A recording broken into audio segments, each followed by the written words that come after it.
Iwan na ninyo ang dating pamumuhay. Hubarin na ninyo ang inyong dating pagkatao na nasisira. Dahil sa masasamang pagnanasa, magbago na kayo ng diwa at pag-iisip, at ang dapat ninyong isuot ay ang bagong pagkatao na nilikhang kalarawan ng Diyos at nahahayag sa matuwid at banal na pamumuhay ayon sa katotohanan. Tahimik na pinagmamasdan ni Mila ang mga kahon sa kanilang sala. Naroon ang mga lumang damit, sirang gamit, at sapatos na hindi nakasya sa kanya.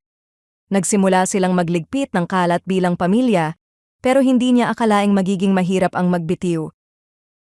Baka magamit ko pa, bulong niya habang hawak ang isang lumang jacket.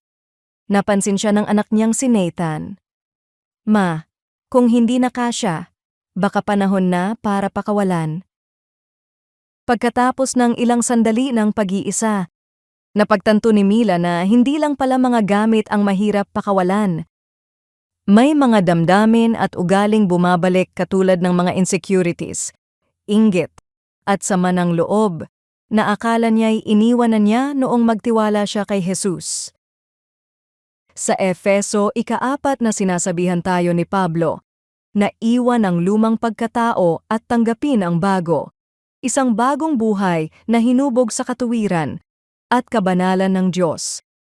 Pero ang pagbabagong ito ay hindi isang biglaang pangyayari. Ito ay araw-araw na proseso.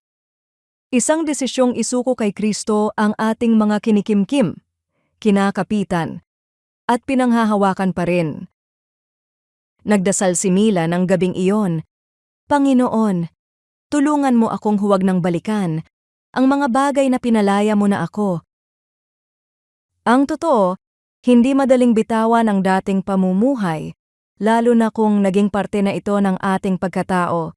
Pero sa bawat hakbang ng pagsunod kay Jesus, unti-unti tayong hinuhubog ng Diyos tungo sa bago, tungo sa buhay na tunay na kanyang kalooban.